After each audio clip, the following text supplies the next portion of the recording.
நம்ம சின்ன பையன் உதயநிதி இன்றைக்கி ரொம்ப ரொம்ப வளரி இருக்காப்புல. எவனையோ ஒருத்தனை பிடிச்சிட்டாங்க, ஒரு முட்டாள மனநிலை பாதிக்கப்பட்டவனை. அவன் தப்பாக எழுதி கொடுக்குறான். நம்ம என்ன தப்பு பண்ணுறது?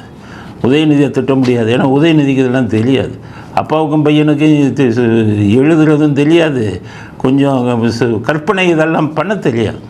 அவங்க அப்பாவோட சரி, அவங்க தாத்தா உதயநிதி தாத்தாவோட சரி, இவங்களுக்கு எவனோ ஒருத்தன் எழுதி கொடுத்துக்கிட்டு இருக்கான். அந்த முட்டாள் முட்டாள்தனமாக எழுதி கொடுத்துக்கிட்டு இருக்கான். அப்புறம் அதுக்கெல்லாம் நம்ம பதில் சொல்ல வேண்டியது இருக்குது. என்னென்ன உலக இருக்காருன்னு இப்போ ஒன்றுன்னா பார்ப்போம்.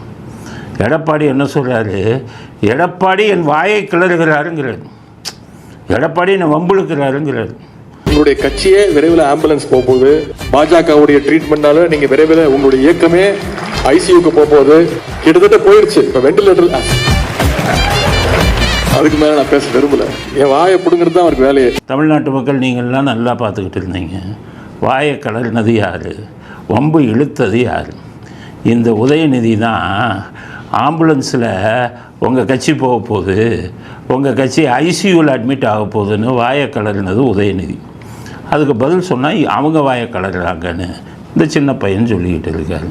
அப்போ வாயை கலர்னதே அவர் தானே. அடுத்தது என்ன சொல்கிறாரு? நீங்களே பொதுச் செயலாளராக இருங்க, அப்போ தான் எங்களுக்கு நல்லது. என்னமோ ஒரு முட்டாள் எழுதி கொடுத்துட்டான், அதில் காமெடி வருதான். நீங்களே பொதுச் செயலாளருங்க, அது அப்போ தான் எங்களுக்கு நல்லது. உடனே இங்கே ஒரு 10 பேர் என்ன கையை தட்டுறான். அவன் மூஞ்சியில் அப்படியே பார்த்தீங்கன்னா பிரகாசமாக இருக்குது, என்னமோ இவர் சொந்தமாக பேசுன மாதிரி அப்படின்னாரு. வாயை கிளறினது யார்? உதயநிதி. அவங்க யாரும் வாயை திறக்கிறது இல்லை. இவர் வாயை கிளறிட்டு எங்களை வம்புக்கு இழுக்கிறார் அப்படின்னு மற்றவர்களே கொலை சொல்கிறாரு. அடுத்து ஜோக்கடிக்கிறார். இவரை போய் இந்து அறநிலையத்துறையில் கல்யாணம் பண்ணுறாங்க. அங்கே இவரை போய் நம்ம எடுபடி சார்பாக இவரை கூட்டிகிட்டு போயிட்டார் பேசுகிறதுக்கு. இவரை கூட்டிகிட்டு போகலாமா? இவர் போய் அந்த மணமக்களை வாழ்த்துனா மணமக்கள் உருப்படுமா வாழ்க்கை? இவர் என்னென்ன வேலை பண்ணியிருக்காரு. அங்கே போகிறாரு. அங்கே போய் அது அறநிலையத்துறை கோயில்கள் சார்பில் நடக்குது.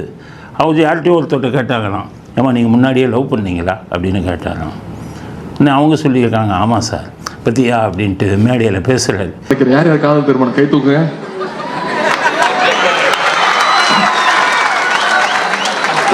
இது அறநிலையத்துறையா இல்லை அன்பு நிலையத்துறையான்னு தெரியல, அவ்வளோ காதல் திருமணங்களை அந்த செயற்பாடுகள் நடத்திட்டு இருக்காங்க. இது இந்து அறநிலையத்துறை திருமணம் மட்டுமல்ல, இது காதல் திருமணங்களுக்கு அங்கீகாரம் கொடுக்குறோன்னு அப்படின்ட்டு. ஏன்னா கோயில்களில் நிறைய கட்டுப்பாடு இருக்குது. திருமணம் இப்போ யாருமே கோயிலுக்கு போட முடியாது. அது இந்த உதயநிதிக்கு என்னத்தை தெரியும்? ஜீவோ போட்டாங்க.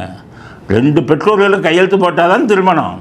அப்போ இங்கே நடக்கிறதெல்லாம் பெற்றோர்கள் சம்மதத்துடன் நடக்கக்கூடிய திருமணம். இவர் அங்கே போய் நீங்கள் லவ் பண்ணீங்களான்னு கேட்டு காதல் திருமணத்தை நான் தான் நடத்தி வைக்கிறேன், நான் காதல் திருமணம் பண்ணவேன். ஏன்னா காதல் திருமணத்தில் இருக்கிற பிரச்சனைகள் அனைத்தும் எனக்கு தெரியும். எனக்கும் காதல் திருமணம் தான். காதல் திருமணம் பண்ணவங்க நீங்கள் சொல்லலாமா? காதல் திருமணம் பண்ணவங்க மனைவி மேலே ரொம்ப உயிராக இருப்பாங்க. உங்கள் கதை தான் தெரியுமே. காதல் திருமணம் பண்ணிவிட்டு இந்த சினிமா நடிகை கல்யாணம் பண்ணணுன்னு பாலிடல் குடிச்சிங்கலாம் செய்தி வந்தது. அப்புறம் சிகரெட் இருக்குது, அதுக்கப்புறம் இது இருக்குது, க்ரீன் பார்க் ஹோட்டல் இருக்குது, கதை நிறையா இருக்குது. துபாயில் 50 கோடி வீடு, இந்த மாதிரி நிறைய கதைகள் இருக்குது. நீங்கள் காதல் திருமணத்தை பெருமையாக பேசக்கூடாது. காதல் திருமணம் பண்ணவங்க இந்த மாதிரி வேலையெல்லாம் பண்ண மாட்டாங்க. அதனால் காதல் திருமணத்தை பெருசாக பேசி சொல்கிறாரு. அதனால் அறநிலையத்துறை புனிதமானது, கோயில்கள் சார்பில் இருக்கிறது.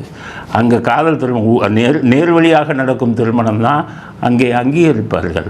அது கூட தெரியாமல் இவரை போய் மேடையில் ஏற்றி விட்டு இந்த சேகர் பாபு அங்கேயும் போய் உளறி கொண்டிருக்கிறார். அப்புறம் இந்த நிறையா வளர்கிறார் ஒன்றா சொல்லுவோம். அதுக்கடுத்தது அதிமுகவை கிண்டல் பண்ணுறார் யோகியர்கள். என்னென்னா ஐபிஎல் விளையாடலாமா அதிமுக? அங்கே அத்தனை அணி இருக்கான் யோகியர்கள். என்ன அணின்னா அங்கே பார்த்திங்கன்னா ஓபிஎஸ் அணி இருக்கான், இபிஎஸ் அணி இருக்கான், டிடிவி அணி இருக்கான், அதுக்கப்புறம் இவங்க சசிகலா அணி இருக்கான், அப்புறம் இவங்க தீபா அணி இருக்கான், தீபாவோட டிரைவர் அணி இருக்கான். தீபா அரசியல் விட்டு போய் ரொம்ப நாள் ஆச்சு. எந்த முட்டாள் எழுதி கொடுத்தான் தீபா அணின்னு? தீபா டிரைவருக்கு ஒரு அணியா? தீபா டிரைவர் என்ன அதிமுகவில் இருந்தாரா இல்லை பிரிஞ்சு போனாரா? எந்த முட்டாள் எழுதி கொடுத்தான்? இவங்கெல்லாம் ஐபிஎல் விளையாடலாமா? அதிமுக வச்சு ஐபிஎல் மாதிரி ஒரு ஏபிஎல் நடத்தலாம், ஏடிஎம்கே பிரீமியர் லீக்னு. அத்தனை அணிகள் இருக்கு. ஓபிஎஸ் அணி, இபிஎஸ் அணி, டிடிவி அணி, சசிகலா அணி, செங்கோட்டையன் அணி, புதுசு தீபா அணி. உங்கள் கட்சி எடுப்போமா? உங்கள் கட்சி உங்கள் கதை சொல்லவா? உதயநிதி இந்த எழுதி கொடுத்த முட்டாள்கிட்ட போய் சொல்லுங்கள் நான் சொல்கிற கதையை. முதல்ல தீகா, நம்ம ராமசாமி ஆரம்பித்தது தான் தீகா, அதுதான் முதல்ல கட்சி. அதிலிருந்து உங்கள் அண்ணாதுரை, உங்கள் கருணாநிதி எல்லாம் அந்த வந்து 73 வயசில் கல்யாணம் பண்ணிட்டாருப்பா, வளர்ப்பு பையனை கல்யாணம் பண்ணிட்டாரு. நாங்கள் தனியாக பிரிந்து புது கட்சி ஆரம்பிக்கிறோம். இன்னும் முதல்ல உங்கள் அணி உருவாச்சு. உங்கள் அணி உருவானதே வந்து கல்யாணம் இதுக்கு வளர்ப்பு பொண்ணு.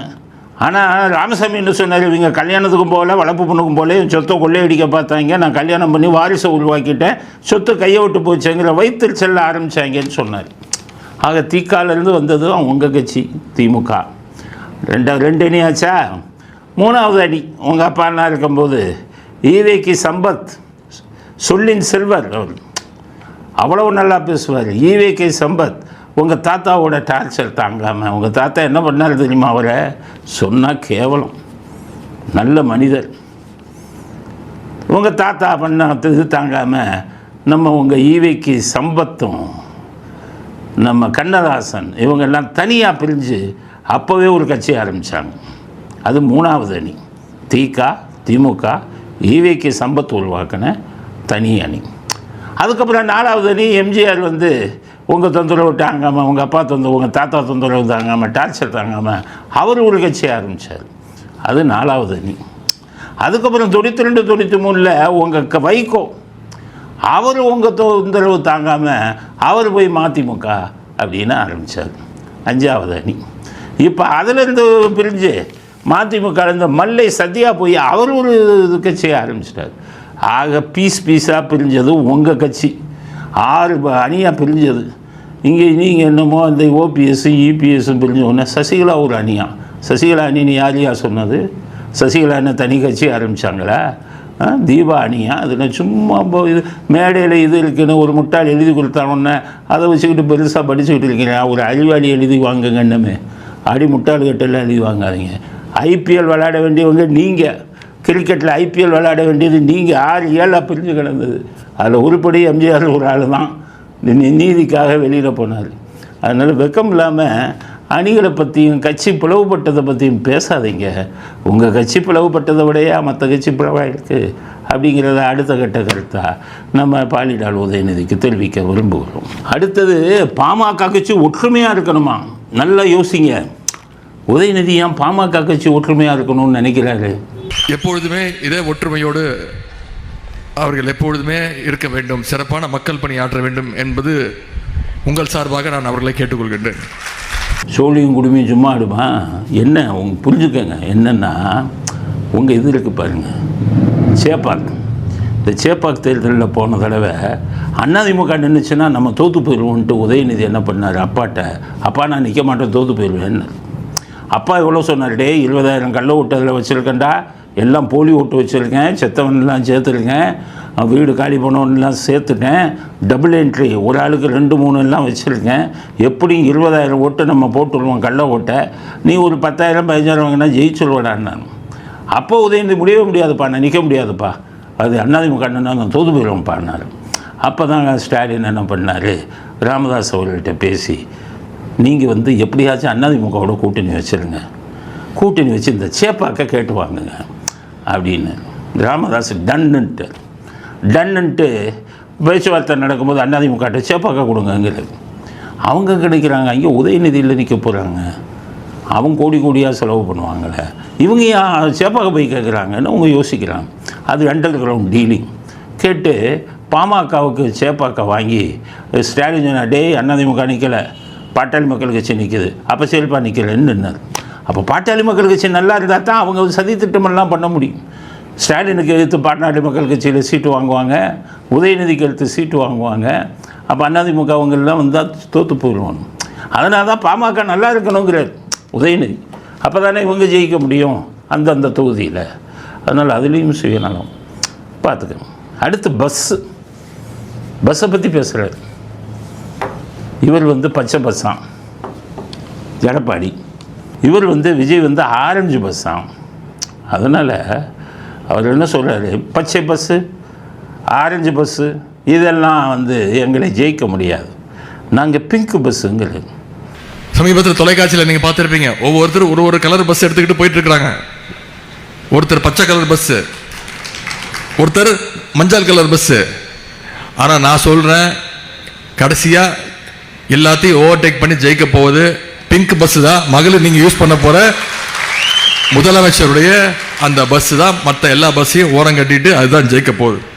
பிக்கு இவர் அப்பாவும் அம்மாவும் அவரும் அப்பாவும் ராஜகுமாரர்கள், உலகமாக கோடீஸ்வரர்கள், இவங்கெல்லாம் பஸ்ஸில் வருவாங்களா? அவங்கெல்லாம் பஸ்ஸில் வர்றாங்க. இவர் வந்து அப்பா காரு 6 கோடி ரூபா காரில் வர்றாரு, பையன் வந்து 6 கோடி ரூபா காரில் வர்றாங்க.